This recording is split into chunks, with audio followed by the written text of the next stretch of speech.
बरारी नगर पंचायत के कार्यपालक पदाधिकारी और मुख्य पार्षद के बीच विवाद मामला बरारी थाना में दर्ज। कटिहार जिला के बरारी नगर पंचायत में कार्यपालक पदाधिकारी और मुख्य पार्षद के बीच विवाद हो गया है। मामला इतना बढ़ गया कि बरारी नगर पंचायत की कार्यपालक पदाधिकारी सह दंडाधिकारी स्वरा ने बरारी नगर पंचायत की मुख्य पार्षद बबीता कुमारी तथा उनके 17 वर्षीय पुत्र रजत के खिलाफ अभद्र व्यवहार को लेकर बरारी थाना में FIR दर्ज करवाया है। कार्यपालक पदाधिकारी अपने आवेदन में लिखा है कि 6 नवंबर को समय पर वह अपने कार्यालय कक्ष में जरूरी काम निपटा रही थी कि तभी मुख्य पार्षद बबीता कुमारी अपने पुत्र रजत कुमार के साथ पहुंची और उनका पुत्र रजत कुमार वीडियो बनाने लगा। इस दौरान दोनों ने मिलकर कार्यपालक के साथ दुर्व्यवहार किया, ऑफिस में महत्वपूर्ण दस्तावेज के साथ छेड़छाड़ की और उनको शारीरिक रूप से प्रताड़ित करने की कोशिश की। वही मुख्य पार्षद बबीता कुमारी ने कहा कि यह निराधार है। उन्होंने कहा कि कार्यपालक स्वरा की आए दिन शिकायतें आती रहती हैं। वह सफाई कर्मियों के साथ छुआछूत और अभद्र व्यवहार करती है। मुख्य पार्षद बबीता कुमारी ने बताया कि इन्हीं बातों को लेकर वह कार्यपालक से मिलने ऑफिस गई थी। इस दौरान उनके साथ उनका बेटा भी था। कार्यपालक पदाधिकारी उनके साथ किस प्रकार का व्यवहार करती है उनको लोग समझे, जिसको लेकर मेरा बेटा उनका वीडियो बनाने लगा। वीडियो बनाने के दौरान मेरा बेटा के साथ भी वह वाद विवाद करने लगी और कहासुनी हो गई। बबीता कुमारी ने कहा कि मुझे पता नहीं था इस बात को लेकर वह थाना चली जाएगी। वह किसी के बहकावे में आकर ऐसा काम किया है। वह यदि सिलेक्शन से आई है तो मैं भी इलेक्शन से आई हुई हूँ। वहीं इस मामले पर थाना प्रभारी फुलेंद्र कुमार ने कहा कि कार्यपालक पदाधिकारी के आवेदन पर मामला दर्ज कर लिया गया है। आगे की कार्यवाही किया जा रहा है। बता दें, कार्यपालक पदाधिकारी स्वरा ने पूर्व सफाई कर्मी मोहम्मद मफिजुल के साथ अभद्र व्यवहार और जाति सूचक गाली गलौज किया था। बराड़ी थाने में एक आवेदन दी गई है और मारपीट सहित कई उन्होंने आरोप लगाया है। क्या है पूरा मामला, क्या जानकारी मिली है? देखिए, ये बात तो अभी आज थोड़ी देर पहले हमको जानकारी हुई है कि मेरे ऊपर FIR हुआ है और कल तक जहाँ तक है कि हमको ऐसा कुछ भी खबर नहीं था। और इससे पहले आए दिन हर रोज़ उनका एक शिकायत आता है कि वो सफाई कर्मी से भी छुआछूत का व्यवहार रखती है और हर बात पे उसका कहना होता है कि तुमको वेतन हम देते हैं, तुमको मेरे अनुसार से चलना होगा, कोई मुख्य पार्षद तुमको बीच में बचाने नहीं आएगी। तो जिसके कारण आए दिन कोई ना कोई मेरे पास शिकायत लेके आते रहता है। अभी लगातार सफाई कार्यक्रम जब से हमारे सरकार नीतीश कुमार जी आए हैं तब से हमारा सफाई कर्मी लगातार साफ सफाई में लगा रहता है। उसके बाद लगातार ये जितिया पर्व भी उसी बीच में आया और अभी जो चल रहा है छठ पूजा महापर्व, इसमें भी है क्या लगातार उन लोगों से काम लिया जा रहा है। लेकिन महिला कर्मी जो है वह भी छठ पूजा करती है, तो कद्दू भात के दिन वो लोग नहीं आई काम पे, वो लोग चली गई गंगा स्नान करने के लिए। तो इतना सा तो हम लोग एक इंसानियत के नाते, पूजा पाठ के नाते हम लोग इतना सा मैनेज कर सकते हैं। ये किताब में नहीं सिखाया जाता है, ये इंसानियत होती है, अपनी भावना होती है कि एक दिन हम लोग मैनेज कर सकते हैं। उसमें महिला गई, पुरुष ने काम किया है। इसके लिए सारा सफाई कर्मी के साथ भी ये तू मैं की, उल्टा पुल्टा की और ऊपर फ़ोन करके 5 दिन का वेतन कटवा दी। फिर सारे सुपरवाइज़र भी आके मेरे पास अपना सुनाए, उसमें से कुछ रोने भी लगा कि हम लोग इतना मेहनत करते हैं, रात दिन लगे रहते हैं, हमारे कारण इस क्षेत्र में जाइएगा मैडम तो आप लोगों को एक अच्छा सुनने को मिलता है, उसके बाद हम लोगों का वेतन कट जाता है। ये कहाँ का इंसाफ है? अरे हम यहाँ की एक प्रतिनिधि हैं और जनता ने हमें चुना है, हमारा एक सम्मानित पद है। अगर हमारे क्षेत्र में किसी तरह की बात होती है तो जनता मेरे से कहने आएगी ना, जनता उनको कहने नहीं जाएगी।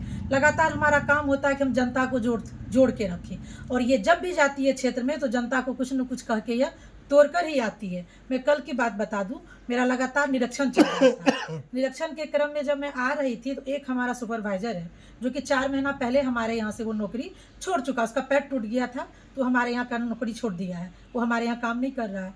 तो उसको ये जाके उसके घर पे उल्टा पुल्टा क्या क्या कह के आई, जो नहीं होना चाहिए वो कह के आई। यहाँ तक उसको जातिवाचक सूचक में बोला गया कि तुम मुसलमान होते ही लालची हो, तुम मुसलमान काम करो या न करो, तुमको पैसे की परी होती है, तुम पैसा लेते हो तो तुम काम क्यों नहीं करते हो। तो वो तो 4 महीने से मेरे यहाँ है नहीं, वो ना ही वेतन जान रहा है, तो उसका दिमाग ही नहीं काम किया कि हमेशा क्या किए हैं जो मैडम हमको इस तरह की बात बोल रही है। और दूसरी बात कि उसका हाथ टूटा हुआ, वो खुद पहले से भी वो किसी न किसी रोग से ग्रसित है, वो मानसिक तौर से अभी चल रहा है, उसका कुछ न कुछ स्थिति परिस्थिति उसका खराब है। तो वो घर गया तो वो रोने लगा, तो उसके घर के लोग ने उसे पूछा क्या हुआ, तो फिर ये बताया ऐसे ऐसे बात कि हम 4 महीना से न काम कर रहे हैं, न हम एक पैसा जान रहे हैं और अभी ईओ मैडम आई बुला के हमको उल्टा पुल्टा बोल के चली गई। तो फिर जब मैं क्षेत्र दौरा करके सिवाना से जब घर आई हूँ तो ये घर पे आके बैठा हुआ था, तो फिर मैं इसको देखी तो मैं पूछी क्या हुआ, तो फिर ये वही अपनी बात बताया कि हम जब आपके यहाँ नहीं काम कर रहे हैं तो मेरा पैसा कहाँ जा रहा है। वो कह रहे कि तुमको 4 महीना से पैसा दे रहे हैं, काम क्यों नहीं कर रहे हो, तुम लालची हो, ये हो। मतलब जितना नहीं बोलना चाहिए उस तरह से इसके साथ व्यवहार किया गया। उसके बाद मुझे ये चीज़ बुरा लगा और आए दिन उसका कुछ न कुछ शिकायत आते रहता है, जबकि मैं खुद ये मैनेज करके चलती हूँ। कभी उम्र कम है, पहली ज्वाइनिंग है, धीरे धीरे सीख जाएगी, ये हम खुद उसके लिए मैनेज करके चलते हैं, माइंड मेकअप करते रहते हैं। कार्यालय में भी जो हमारे कर्मी हैं उसको भी कौन नौकरी दिया है, हम चाहेंगे तो नौकरी खा लेंगे, तुमको वेतन हम देते हैं। हम ये जानना चाहते हैं वेतन वो कहाँ से देती है, क्या अपने पिताजी के घर से लाके वेतन देती है? वेतन तो सरकार दे रही है ना। वो हर बार ये कह के धमकाते रहती है कि वेतन हम देते हैं, हम जब कुछ एक्शन लेंगे तो मुख्य पार्षद कुछ नहीं कर पाएगी। तो ये अधिकार उसको किसने दिया, मैं ये जानना चाहूँगी। और कल भी वही बात थी, मैं इसको लेके गई थी और मैं जान रही थी उसका बात करने का और उसका जो भाषा है, उसका जो लैंग्वेज है वो सही नहीं होता है। इसीलिए मैं किसी गैर को नहीं ली ताकि वो कल कोई मतलब नहीं लगा दे कोई मेरे ऊपर एलिगेशन की किसी गुंडा मवाली को लेके। वो इतना गिर चुकी है, वो कुछ भी कर सकती है। इसलिए मैं अपने बेटे को लेके गई थी, बाबू को लेके गई थी कि बाबू जब मैं उससे बात करूँगी तो वो किस तरह से मेरे से बात करती है, तुम सिर्फ वो ही वीडियो बनाना। तो जब मैं उसके चैम्बर में गई, मैं पूछने गई कि ये आप क्या कर रही हैं, क्यों इसके घर पे जाके आप इसको उल्टा पुल्टा बोल के आए, आपको नॉलेज होना चाहिए ये आपके यहाँ काम कर रहा है नहीं कर रहा है। तो वो मेरे से ना बात करके मेरे बच्चे से खड़ी होकर उलझ गई। उलझने के बाद सारा वीडियो क्लिप है मेरे पास, जो कि आप देख भी सकते हैं, दिखा भी सकते हैं। उसके बाद फिर बाबू से 1-2 हॉट टॉकिंग हुआ, ज़्यादा कुछ भी नहीं। उसके बाद फिर वो उल्टा पुल्टा बोल के जाके बाहर में बैठा आई, देखते हैं कोई भी फाइनेंशियल काम कैसे हो जाता है, एक काम नहीं होने देंगे। ये बात जब वो बोली है तब फिर मैं जब अपने चैम्बर में आके इसी बात पे हम उसके ड्राइवर को बुलवाए, बोले बाबू तुम गाड़ी का चाबी यहाँ रख दो। उसके ड्राइवर ने गाड़ी का चाबी मेरे टेबल पे रख दिया और फिर भी मैं अपने स्टाफ से बोली उनको बुला के लाओ। मुझे लगा कि लास्टली मैं फिर उससे 1-2 बात कर लूँ कि इस तरह से आप मत कीजिए। तो जब मैं खबर की कि उसको बोलो कि मैडम बुला रही हैं, तो फिर वहाँ से खबर करवाई कि कह दो कि हम नहीं जाएंगे, जो करना है कर लें। तो फिर मैं लास्ट में जब घर आने लगी तो मैं चाबी लेके घर आ गई, बस इतना ही कुछ था, इसके आगे कुछ हुआ ही नहीं है। अब पता नहीं वो रात को 10 बजे 11 बजे तक कौन सा साजिश रची, कहाँ कहाँ क्या की। ये लग रहा है कि किसी न किसी पदाधिकारी की मिली भगत के कारण या कोई न कोई है जो उसको सिखा रहा है ऐसा करने के लिए। खैर ये तो जांच का विषय है और मैं अपने शीर्ष नेता से भी यह मांग करती हूँ कि इस तरह का अगर कहीं हो रहा है तो उसके ऊपर ये जांच का विषय बनता है। क्योंकि इससे होता है क्या, हर जगह आज हमारे यहाँ ये गलत हुआ, कल कहीं और होगा, तो यहाँ पे काम नहीं होगा, विकास नहीं होके लोग इसी में उलझ के रह जाएंगे। और मैं अपने वरीय पदाधिकारी से, मैं एसपी सर से, डीएम सर से, डीडीसी सर से और एसडीओ सर से भी मैं ये मांग करती हूँ कि आप अपने स्तर से सर जांच करें। क्योंकि एक लड़की अगर कुछ बोल देती है इसका ये मतलब नहीं होता कि उसकी बात को मान के उसके ऊपर। और मैं कोई आम पब्लिक नहीं हूँ, मैं एक सड़क छाप नहीं हूँ, मैं भी जनप्रतिनिधि हूँ जनता के द्वारा। वो अगर सिलेक्शन से आई है तो मैं भी इलेक्शन से आई हूँ, जनता ने मुझे चुना है। अगर जनता मुझे चुना है तो जनता की बात के लिए मैं आवाज़ उठाऊंगी ही। अगर वो गलत करेंगे मेरे क्षेत्र में तो मैं बोलूँगी। और कहाँ पे नहीं होता है कार्यपालक और मुख्य के बीच में कहीं भी अगर, क्योंकि हम दोनों के सहमति से ही कोई काम होता है तो हम दोनों के बीच हो सकता, कोई बड़ी बात नहीं है। लेकिन इसको इतना बड़ा ईगो पे लेना, इतना बड़ा बात बनाना, ये तो मैं कभी सोची भी नहीं थी कि इतना कुछ गलत हो सकता है। वो जितना गलत मेरे ऊपर आरोप लगवाई हैं, ये जांच का विषय है। और मैं कहूँगी ये जो भी हुआ कार्यालय में हुआ है, सारे कर्मी तभी ऑफिस में हैं और कुछ न कुछ वो वीडियो क्लिप जो बात कह रही हैं कि वीडियो क्लिप बना है, सच्ची ये वीडियो क्लिप बना है और उसको भी देखा जाए कि वीडियो क्लिप में क्या हुआ, वो क्या बोली है और उसके बात करने का रुतबा क्या है।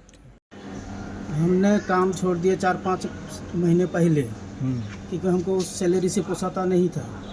तो फिर हमको 4-5 महीने के बाद मेरे घर पे कार्यपालक जी महोदय गए थे, जाके हमको उल्टा सीधा गाली गलौज कर रहे थे कि तुम 4 महीने से तुमको वेतन दे रहे हैं, तुम चोर है, तुम फ्री का काम नहीं करते, तुम पैसा लेते हो।